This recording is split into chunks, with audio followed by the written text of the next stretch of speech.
Dear students, BA प्रथम वर्ष प्रथम पेपर भौतिक भूगोल के अंतर्गत यूनिट फर्स्ट में आज जो टॉपिक हम स्टार्ट कर रहे हैं वो है संतुलन का सिद्धांत, जिसे हम समस्थिति या इंग्लिश में आइसोस्टेसी भी बोलते हैं। सबसे पहले बात करते हैं कि संतुलन का सिद्धांत होता क्या है, इसका अर्थ क्या है। भूसंतुलन या समस्थिति का अर्थ है पृथ्वी की भूपरपटी के सतही उच्चावच के रूप में स्थित पर्वतों, पठारों और समुद्रों के उनके भार के अनुसार भूपरपटी के नीचे स्थित पिघली चट्टानों के ऊपर संतुलन बनाए रखने की अवस्था। अर्थात कहने का तात्पर्य यह है कि आप सभी ने देखा होगा कि हमारे चारों तरफ इस पृथ्वी पर स्थान स्थान पर विभिन्न प्रकार के उच्चावच मिलते हैं, जिसमें कहीं पर्वत हैं, कहीं पठार हैं, कहीं पर समुद्री क्षेत्रों का विस्तार है। लेकिन अगर हम इस बात को सामान्य रूप से सोचने का प्रयास करें तो हम ये देख सकते हैं कि ये पर्वत, पठार, समुद्र किस तरह से हमारी इस पृथ्वी पर विद्यमान है। क्या इनका कोई आधार है? क्या इनकी कोई जड़ है? तो संतुलन का सिद्धांत यही बताता है कि हमारे इस धरातल के अंदर जैसे जैसे हम गहराई में जाते हैं, चट्टानें पिघली हुई अवस्था में मिलती हैं। तो जितने भी उच्चावच, चाहे वो पर्वत है, चाहे पठार है, हमारे इस धरातल पर ऊपर स्थित हैं, उतनी ही मात्रा में गहराई में उनकी जड़ें भी विद्यमान हैं, जिससे कि उनका इस धरती पर संतुलन बना रहता है। तो पृथ्वी पर स्थित सभी उच्चावचों का उनकी जड़ यानी धरातल के अंदर प्रविष्ट भाग के साथ में जो संतुलन बना रहता है, उसे हम समस्थिति कहते हैं। जैसा कि हम बात करें कि हमारे पृथ्वी का जो स्थल मंडल है, जिस पर इन सभी उच्चावच या भूभागों का विस्तार पाया जाता है, उसके नीचे क्या आता है? एथिनोस्फीयर। ये जो एथिनोस्फीयर है, इस एथिनोस्फीयर पर जो हमारा स्थल मंडल है वो तैरती हुई अवस्था में स्थित है। ऐसा है कि ऐसा लगता है मानो कि जो एथिनोस्फीयर है वो पिघली हुई अवस्था में है, क्योंकि उसमें सभी चट्टानें पिघले रूप में पाई जाती हैं। तो उसके एथिनोस्फीयर के ऊपर हमारा स्थल मंडल है, जिसपे पर्वत, पठार और मैदानों का विस्तार है। तो इस एथिनोस्फीयर पर हमारे जितना भी स्थल मंडल के उच्चावच हैं वो तैरते हुए हैं। और संतुलन के सिद्धांत के लिए ऐसा माना जाता है कि धरातल पर जहां कहीं भी ऊंचे पर्वत और पठार हैं, वहां पर स्थल मंडल की मोटाई कैसी है? अधिक है। तो स्थल मंडल की मोटाई अधिक है और उनका जो निचला हिस्सा है, अर्थात पर्वतों की जो जड़ें हैं, वो एथिनोस्फीयर में बहुत अधिक गहराई तक विद्यमान है, जिसके कारण उनका इस धरातल के ऊपर संतुलन बना रहता है। पर्वतों के नीचे जो स्थल मंडल के नीचे का हिस्सा है, यानी जो एथिनोस्फीयर में जो पर्वतों का निचला हिस्सा रहता है, या समुद्रों के नीचे जो कम गहराई तक घुसे हुए भाग हैं, उन्हें संतुलन की व्याख्या करने के लिए हम इस्तेमाल करते हैं, यानी उनके माध्यम से हम संतुलन की व्याख्या करते हैं। और उसके लिए 3 मॉडल प्रस्तुत किए गए हैं। इसको हम एक पेड़ के उदाहरण से समझने का प्रयास करते हैं। जैसा कि आप देखते हैं कि एक पेड़ जो होता है, उसका तना और तने से ऊपर की शाखाएं और संपूर्ण हिस्सा पृथ्वी के ऊपर होता है, लेकिन उसकी जड़ जो होती हैं वो धरातल के अंदर होती हैं, जो धरातल के अंदर उस पेड़ की पकड़ को बनाए रखती हैं। तो सिमिलरली इसी तरीके से जो भी पर्वत, पठार हमारी इस पृथ्वी पर विद्यमान है, उनका जड़, उनका कुछ मात्रा में हिस्सा धरातल के अंदर जो है वो विद्यमान रहता है, जिससे कि उनका जो संतुलन है वो भली भांति बना रहता है। आइसोस्टेसी जो शब्द है, यानी ये जब धारणा स्टार्ट हुई थी तो सबसे पहले 1889 में एक विद्वान थे क्लैरेंस डटन, उन्होंने सबसे पहले आइसोस्टेसी शब्द का प्रयोग किया था।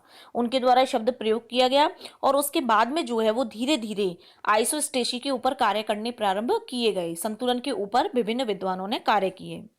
संतुलन के तथ्य का उद्भव, यानी सबसे पहले संतुलन का जो सिद्धांत है, यानी संतुलन के बारे में जो बात हुई वो हुई थी 1859 में। उत्तरी भारत के त्रिकोणमितीय सर्वेक्षण किया गया था, उसके अंतर्गत सबसे पहले जब ये सर्वेक्षण हुआ तो ये सर्वेक्षण हुआ था कल्याण नाम के स्थान पर, जो कि हिमालय की तलहटी में स्थित है, और कल्याणपुर की, जो कि लगभग 375 मील की दूरी पर स्थित है। यहाँ पर एक त्रिकोणमितीय सर्वेक्षण हुआ था। इसमें दूरी और जो खगोलात्मक आधार है उसके ज्ञात पर दूरी में 5 सेकंड का अंतर पड़ा था, यानी 500 फुट का। कहने का तात्पर्य यह है कि यहाँ पे एक सर्वेक्षण किया गया जिसमें जो 375 मील की दूरी, यानी कल्याण नाम का एक स्थान है जो कि हिमालय की तलहटी में है, और उससे 375 मील दूर एक कल्याणपुर नाम का स्थान है। इन दोनों के बीच में जब सर्वेक्षण किया गया तो इनके बीच की दूरी के इनकी जो बीच की दूरी थी उसमें कितना अंतर पाया गया? 5 सेकंड का अंतर पाया गया। तो इस तरीके से ये सर्वेक्षण किया गया था। तो 1859 में जब ये सर्वेक्षण हुआ, इसके बाद में धीरे धीरे इस पे आगे जो है वो कार्य होने लगे। उस समय क्या किया गया कि ये ऐसा माना गया कि जैसे कल्याण और कल्याणपुर के मध्य में ये जो अंतर आया वो हिमालय के आकर्षण के कारण आया, जिसका प्रभाव जो है वो साहुल रेखा पर भी पड़ा था और वह एक और हट गया था। साहुल रेखा क्या होती है? आपने देखा होगा कि जैसे हम एक साहुल पिंड होता है, हम अपने प्रैक्टिकल्स में भी यूज करते हैं। साथ ही आपने देखा है कि कभी मकान भी बनाते हैं तो उसमें सीध नापने के लिए साहुल पिंड का यूज किया जाता है। तो उसी के आधार पर जो रेखा होती है, यानी जो सीधी रेखा है, वो साहुल रेखा कहलाती है। तो जब हिमालय के आकर्षण के कारण कल्याण और कल्याणपुर की दूरी के बीच का अंतर आया, और इन दोनों के बीच की दूरी का जब ये अंतर आया तो इसके अंतर्गत ये देखा गया कि जो साहुल रेखा है उस पर भी इसका प्रभाव थोड़ा बहुत पड़ा। फिर इसके बाद में प्राट नाम के एक विद्वान थे, उन्होंने बताया कि विशाल हिमालय के प्रभाव से ये जो दूरी है इसका अंतर कितना होना चाहिए था? 15 सेकंड होना चाहिए था। लेकिन फिर ये प्रश्न आया कि किन कारणों से हिमालय पर्वत का पूरा प्रभाव जो है वो साहुल सूत्र पर नहीं पड़ा। इसी गलती को, यानी इसी त्रुटि को माना गया और इसके आधार पर ये समझा गया कि पर्वतों के नीचे जो पृष्ठीय क्षेत्र होता है उसमें सन्निहिति की कमी होती है। अर्थात गहराई पर जब हम जाते हैं तो जो शिलाएं होती हैं उनका घनत्व कम होता जाता है। अर्थात कहने का तात्पर्य यह है कि जब ये त्रिकोणमितीय सर्वेक्षण किया गया तो कल्याण और कल्याणपुर के बीच में 5 सेकंड का अंतर आया।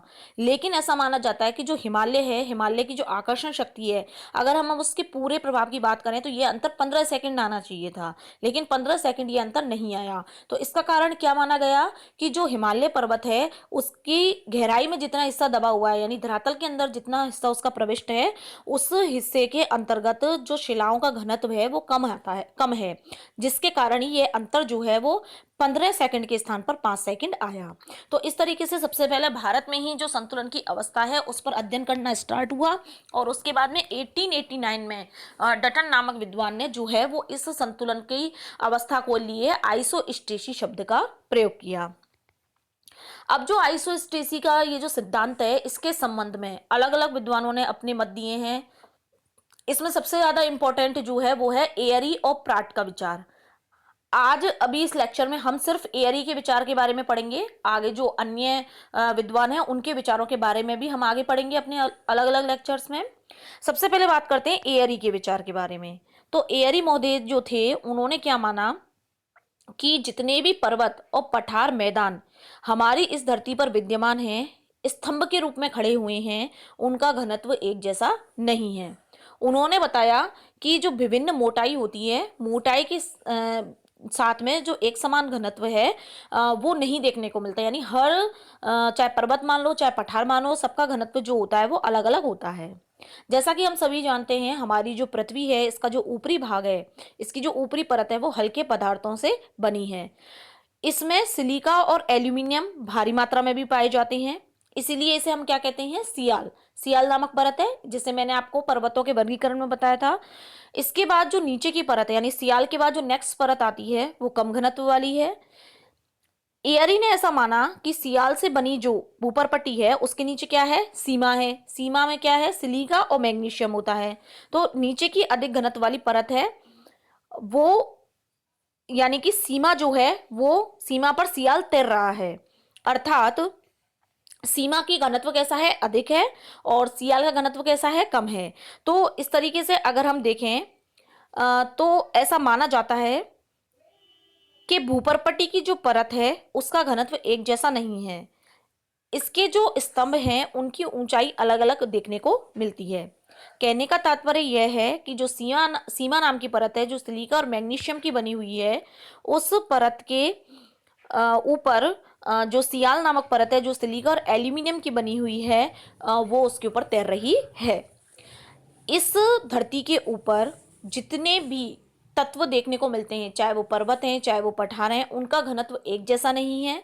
और जितने भी स्तंभ हैं, चाहे वो पर्वत हैं, चाहे वो पठार हैं, मैदान हैं, उनकी जो ऊंचाई है वो भी अलग अलग देखने को मिलती है। इसीलिए ये जितने भी स्तंभ हैं अर्थात पर्वत पठार जो हैं वो अपनी ऊंचाई के अनुपात में जो दुर्बलता मंडल है उसमें धसे हुए हैं, यानी धरातल के नीचे का जो हिस्सा है उसमें धसी हुई अवस्था में पाए जाते हैं। इसी कारणवश इनकी जो जड़ें हैं वो विकसित हो गई हैं और नीचे गहराई में सीमा में विस्थापित हो गई हैं।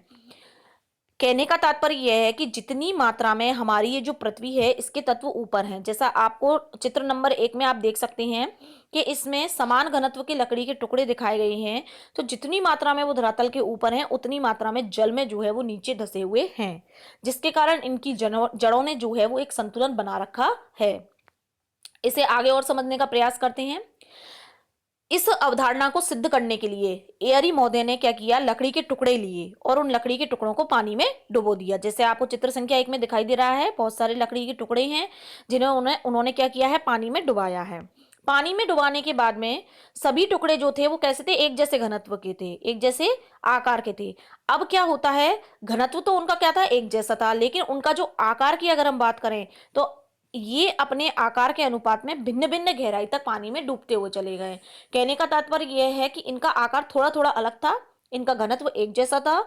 जैसे फिर इनका आकार था उसके अकॉर्डिंग ये जो टुकड़े थे वो पानी के अंदर अलग अलग तरह से डूबना स्टार्ट कर दिया। जैसा कि आप देख सकते हैं, कोई बहुत नीचे जा रहा है, कोई थोड़ा ऊपर है, कोई उससे ऊपर है। तो जिस तरह का इनका आकार था उस आकार के अनुपात में ये जो टुकड़े थे वो धीरे धीरे गहराई में डूबना स्टार्ट हो गए।